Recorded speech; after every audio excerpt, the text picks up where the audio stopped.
का मैं प्रणाम करता हूं, अभिनंदन करता हूं, नमस्कार करता हूं। आज इस किसान पंचायत में उपस्थित भारतीय जनता पार्टी के वरिष्ठ नेता, दिल्ली में भारतीय जनता पार्टी के पूर्व अध्यक्ष बड़े भाई आदरणीय विजेंद्र गुप्ता जी, हमारे टीम में सहयोगी उपाध्यक्ष श्री राजन तिवारी जी, किसान मोर्चा के प्रदेश के अध्यक्ष विनोद सहरावत जी और इस जिले के हमारे जुझारू कर्मठ जिला अध्यक्ष देवेंद्र सोलंकी जी, बावनी गांव पंचायत के हमारे प्रधान श्री धारा सिंह जी, श्री नारायण सिंह जी,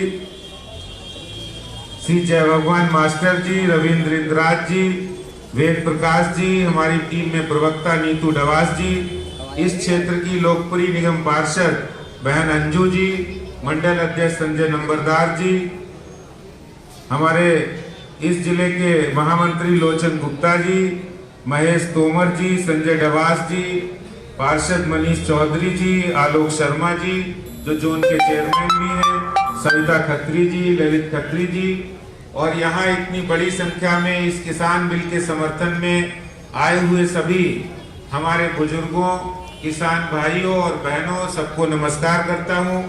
आज की पंचायत विशेष रूप से प्रधानमंत्री नरेंद्र मोदी जी के द्वारा पिछले संसद सत्र में जो किसानों के हितों को लेकर सरकार ने बिल पास किए हैं, उनके समर्थन में आज हम लोग यहाँ इकट्ठा हुए हैं।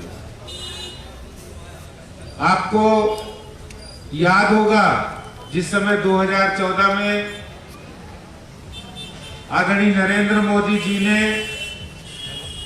देश में प्रधानमंत्री पद की शपथ ली थी और वो संसद पर गए थे, तो उन्होंने माथा टेक कर संसद में ये कहा था कि हमारी सरकार गरीबों को समर्पित सरकार होगी, हमारी सरकार किसानों को समर्पित सरकार होगी, हमारी सरकार मजदूरों को समर्पित सरकार होगी, हमारी सरकार वंचितों को, पिछड़ों को समर्पित सरकार होगी।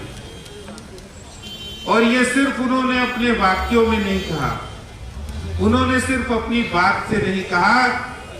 6 वर्ष के बाद ये पता लगता है कि आज हमारे देश के प्रधानमंत्री नरेंद्र मोदी जी, सदैव उनके मन में 24 घंटे 365 दिन देश के गरीब का विकास कैसे हो, देश के अंदर किसान का विकास कैसे हो, मजदूर का विकास कैसे हो, वो देश की मुख्य धारा में कैसे शामिल हो, इसका हर समय चिंतन रहता है। इसका प्रत्यक्ष उदाहरण मैं आपको देना चाहता हूं। जो काम आजादी के बाद 4-5 सालों में होना चाहिए था, वो आजादी के 74 साल के बाद प्रधानमंत्री नरेंद्र मोदी जी को करना पड़ रहा है। जब लेह के अंदर उन्होंने कल जो अटल टनल का उद्घाटन किया, आपको पता है वो पूरे विश्व की सबसे ऊंचाई पर बनने वाली सबसे बड़ी टनल है।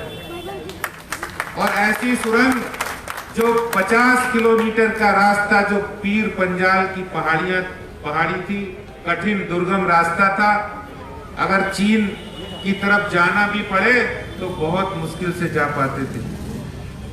आज वो रास्ता दुर्गम से सुगम हो गया है और ये काम प्रधानमंत्री जी ने किया है। मैं कृषि बिल से पहले आपको बताना चाहता हूं, जो विरोधी पार्टियां आज कृषि बिल का विरोध कर रही है, वो सीए कानून का भी विरोध कर रही है। और सीए कानून के लिए आपको ध्यान होगा उन्होंने किस तरह की साजिश दिल्ली के अंदर रची थी। दिल्ली के अंदर दंगे कराने की साजिश जो सीए कानून को लेकर उन्होंने रची थी। अभी विजेंद्र गुप्ता जी ने बताया कि विरोधी दल इसके लिए कुछ भी कर सकते हैं।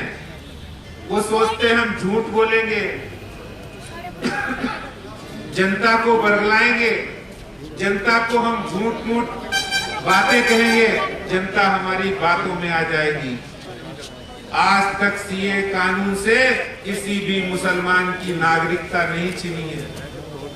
वो नागरिकता देने वाला कानून था, लेकिन उन्होंने दंगों में साजिश प्रमाणित हुई है, वो वही लोग थे जो सीए कानून का विरोध कर रहे थे, शाहीन बाग में कर रहे थे और उत्तर पूर्व क्षेत्र में कर रहे थे।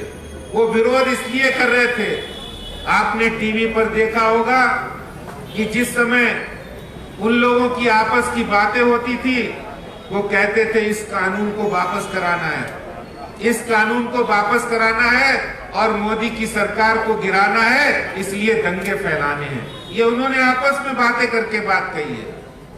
इसलिए ये विपक्ष किस हद तक जा सकता है, ये आपको पता होना चाहिए, मालूम होना चाहिए। पंजाब के कुछ किसान नहीं थे, यूथ कांग्रेस के वो लोग थे जो सरदार भगत सिंह की चित्र लेकर वो जला हुआ ट्रैक्टर इंडिया गेट पर जलाने आए थे। अरे ट्रैक्टर तो हमारे लिए पूजनीय है। हर विश्वकर्मा पूजा पर हम ट्रैक्टर की पूजा करते हैं, उस ट्रैक्टर को जलाने का काम कोई किसान नहीं कर सकता है। और वो काम यूथ कांग्रेस के लोगों ने किया। पहले पंजाब में उस ट्रैक्टर को जलाया, फिर यहां जलाया और भड़काने की कोशिश की कि ये किसान बिल किसान विरोधी है। मैं आपको बताना चाहता हूं, प्रधानमंत्री जी ने भी कई बार कहा है, क्योंकि प्रधानमंत्री जी किसानों के साथ दिल से जुड़े हैं। 2014 में जब वो प्रधानमंत्री बने थे, सबसे पहले उन्होंने देश के अंदर स्वामीनाथन आयोग की रिपोर्ट, जो बार बार कांग्रेस के समय में ये कहा गया कि स्वामीनाथन आयोग की रिपोर्ट को आप स्वीकार कीजिए, जो किसानों के हित में है, लेकिन कांग्रेस ने उसको स्वीकार नहीं किया। क्यों स्वीकार नहीं किया? क्योंकि उनको एमएसपी बढ़ानी पड़ती, उनको कृषि मंडियों में जो टैक्स किसानों को लिया जाता है वो खत्म करना पड़ता। वो उनको शेल्टर दे रहे थे, वो उनको संरक्षण दे रहे थे जो किसानों के साथ दगाबाजी करते हैं, जो किसानों की फसल को बेचते समय कहीं ना कहीं कमीशन के रूप में जो पैसा लेते हैं उनके साथ। और पंजाब में तो पूरी व्यवस्था आई है, पंजाब की सरकार उनके साथ है, वो किसानों के साथ नहीं है। इसलिए ना तो इसमें एमएसपी की व्यवस्था खत्म हो रही है, ना कृषि मंडियों की व्यवस्था खत्म हो रही है। सिर्फ जो मंडी व्यवस्था में ही किसान अपनी फसल को बेच सकते थे, उनके अलावा उनको एक नया प्लेटफॉर्म, उनको इस पूरे दुनिया के अंदर ग्लोबल जोड़ने का काम हमारे देश के प्रधानमंत्री जी ने कहा है, किया है। उन्होंने संकल्प लिया है कि किसानों की आय को दोगुना करेंगे। और ये नया फैसला नहीं है, इससे पहले मैं आपको 5-7 फैसले बताता हूँ। जब उन्होंने किसान सम्मान निधि पूरे देश के अंदर किसानों को दी, पूरे देश के लगभग 22.5 करोड़ किसानों को सॉइल हेल्थ कार्ड के जरिए उनको सॉइल हेल्थ कार्ड जारी किए गए। आपको बताऊं सॉइल हेल्थ कार्ड क्या होता है?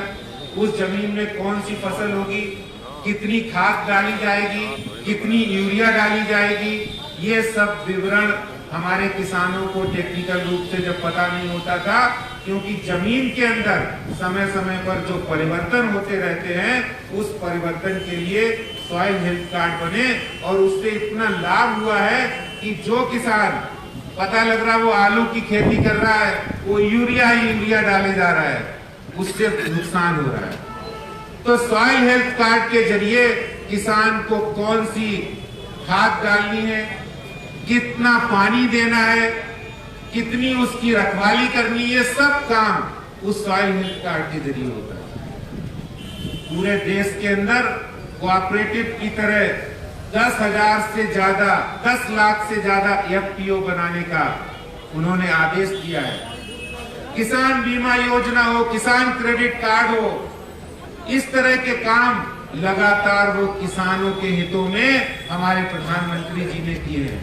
और आज जब संसद के अंदर ये फैसले लिए गए ये इतिहास में दर्ज होने वाले फैसले हैं। हमारे देश का किसान अब किसी भी मल्टीनेशनल कंपनी के साथ अपना करार करके उसको अग्रणी रूप से आ सकता है। वो बड़े से बड़े बिजनेसमैन के साथ अपने करार से अपनी इनकम को बढ़ा सकता है। मुझे ध्यान है अभी जब ये बिल का मामला आ रहा था, पंजाब के किसान का इंटरव्यू में देख रहा था, वो कह रहे थे हमारे पास 100 बीघा जमीन थी, नहीं 25 बीघा जमीन थी और आज हमारे पास 200 बीघा जमीन है।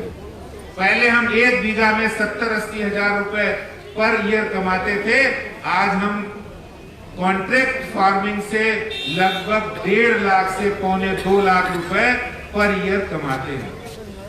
ये कॉन्ट्रैक्ट फार्मिंग जो लोग पहले करते हैं उनको पता है। इसलिए आज की इस किसान पंचायत में आपसे कहना चाहता हूं कि हम लोग घर घर जाएंगे और विरोधियों के इस मंतव्य का, विरोधियों की साजिश का पर्दाफाश करेंगे। और दिल्ली में भी हम बताना चाहते हैं कि दिल्ली सरकार के जो राज्यसभा सदस्य वहां संसद के अंदर जो उन्होंने दिखाया है, जो उन्होंने बिल को फाड़ा है और जो उन्होंने संसद की गरिमा को ठेस पहुंचाई है, उनको भी पता होना चाहिए कि आम आदमी पार्टी की तुम्हारी सरकार है। केजरीवाल जी होश में आओ, तुमने किसानों के साथ वादा किया था कि दिल्ली के किसानों को किसान का दर्जा हम देंगे। आज तक उन्होंने दूसरी बार बन रहे हैं लेकिन किसान का दर्जा नहीं दिया है। ट्यूबवेल का बोर कराने की अनुमति नहीं है। किसान के जो कृषि यंत्र है उनकी खरीद पर हरियाणा में, उत्तर प्रदेश में हर जगह सब्सिडी मिलती है लेकिन दिल्ली में नहीं मिलती है। ये दिल्ली सरकार किसानों के लिए कर रही है। किसानों के लिए कोई पानी की, सिंचाई की कोई योजना दिल्ली में नहीं है। दिल्ली के अंदर मुझे ध्यान है अभी संसद में प्रवेश वर्मा जी जो हमारे सांसद हैं, उन्होंने एक राप्ता गांव का एक मुद्दा उठाया था। लो लाइन एरिया है, 100 एकड़ से ज्यादा लैंड, वहां पर किसान अपनी जमीन पर खेती नहीं कर सकते हैं क्योंकि वहां हर समय पानी भरा रहता है।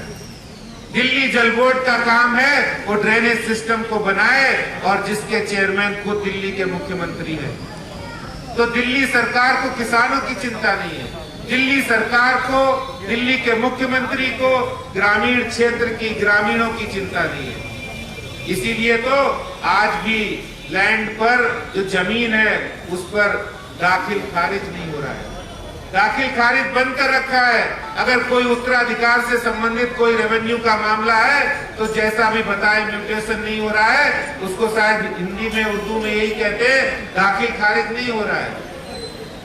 तो ये जो किसानों की, दिल्ली के किसानों की समस्याएं हैं, और तो और जिस मुद्दे को लेकर वो सरकार में आए थे कि हम बिजली की सब्सिडी देंगे, बिजली मुफ्त करेंगे, वो दिल्ली के किसानों के साथ इतनी बड़ी नाइंसाफी कि दिल्ली के किसानों को बिजली भी आज आप कॉमर्शियल रेट पर दे रहे हैं। इससे ज्यादा शर्म की बात नहीं हो सकती है। हरियाणा में बिजली सस्ती है, उत्तर प्रदेश में बिजली सस्ती है, हर राज्य में बिजली सस्ती है किसानों के लिए, लेकिन आज दिल्ली के अंदर दिल्ली सरकार किसानों के साथ जो अन्याय कर रही है, दोहरा रवैया।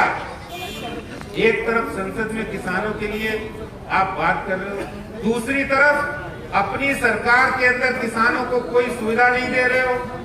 हम ये लड़ाई लड़ेंगे और दिल्ली के किसानों के लिए भारतीय जनता पार्टी हमेशा कंधे से कंधा मिलाकर हम लड़ाई लड़ेंगे और इस लड़ाई को जीतेंगे, क्योंकि भारतीय जनता पार्टी आदर्शी संघर्ष करो, हम तुम्हारे साथ हैं, आदर्शी संघर्ष करो, हम तुम्हारे साथ हैं। मुझे ध्यान है जब अटल जी राष्ट्रीय अध्यक्ष हुआ करते थे, भारतीय जनता पार्टी का जब मैनिफेस्टो आता था तो एक ही नारा था, हर हाथ को काम और हर खेत को पानी।